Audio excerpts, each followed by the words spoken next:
Hi art friends, it's Fong. So I wanted to do a project share on a swap that I'm hosting in my Facebook group.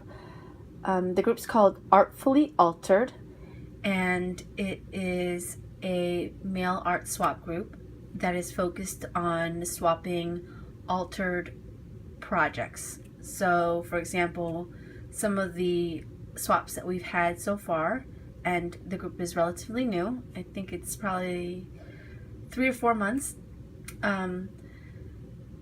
So we've had an altered puzzle swap, an altered tin can swap. I also host a monthly tag swap within the group that has different themes for each month.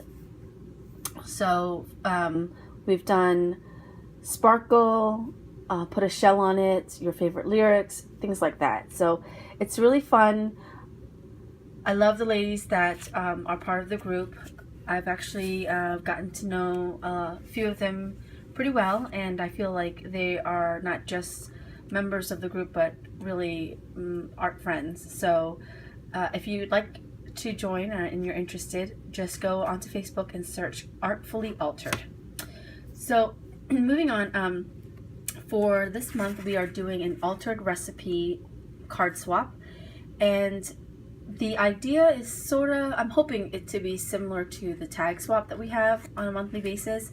So if there's enough interest, I would host a altered recipe card swap every month where there would be a theme that you'd follow, and basically you would create a card based on that theme and then share a recipe based on that theme as well. So the first month we are doing this swap. The theme is a dish that you would bring to a cookout, and so this is mine. I've just done the one side of the card, the recipe card, and I still haven't written the recipe out itself, but that's just the last item, and it shouldn't take me too long. But I did want to do a share on my card and how I went about doing it. So like I said, the theme is a dish you would bring to a cookout, and when I think of cookouts, for some reason I automatically think of the 1950s, and so that is where I drew my inspiration. And I went on to Pinterest and I found this image. I just put a search in for vintage cookout images, and this came up and I really liked it. So I printed it out, and I went into Michael's and I found this really cute plaid scrapbook paper in the single scrapbook aisle where you just buy like a sheet or two, and I just bought one sheet and I had enough to make all 6 of them, and that's what my image is on right now. And it just reminded me of like a picnic basket or a blanket, so I thought that was cool. I like that a lot. So in the swap, it's a group swap, so I have 6 participants, and so you would make 6 cards, hopefully the same, and you would mail it to me, and then I would mail everybody one of each of the participants' cards back to them. Oh, okay, so then for the grill, I took my 2-inch paper circle punch and I cut it in half, and I cut out strips from the paper to create the legs.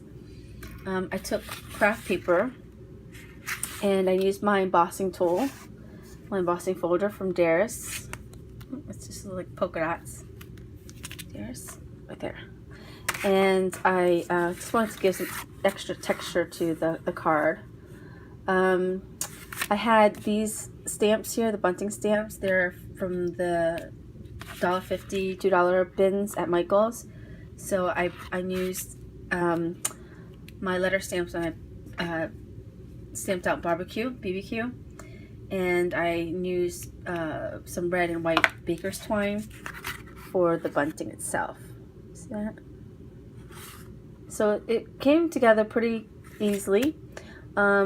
One thing I did do, just to give extra like dimension and texture to my items, I did use distress ink and I just edged it around the grill, the picture, and the plaid card or scrapbook paper. And then for the craft paper itself, I edged it with green chalk ink. It's called Moss Lawn from Prima. And yeah, and so this is this one side. So that's done, and then all I have to do is, with my index card here, I'm just gonna write down my recipe and call it a day. And the card is 4x6. That's the requirement of the swap, that your card had to be 4x6. So I hope you enjoyed this project share. I had a lot of fun making it, and I look forward to future swaps like this. Once the rest of the ladies send in their recipe cards, I will post another video and share what they did and how they took on the theme of dishes to bring to a barbecue or a cookout. So hopefully you liked the video. If you did, give me a thumbs up, and I'll talk to you later. Thanks.